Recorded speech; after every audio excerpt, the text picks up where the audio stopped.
ॐ महालक्ष्मी च विद्महे विष्णुपत्नी च धीमहि तन्नो लक्ष्मी प्रचोदयात्।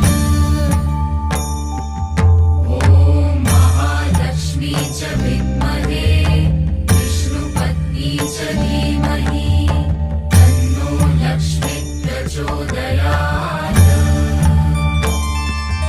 ॐ महालक्ष्मी च विद्महे विष्णुपत्नी च धीमहि तन्नो लक्ष्मी प्रचोदयात्।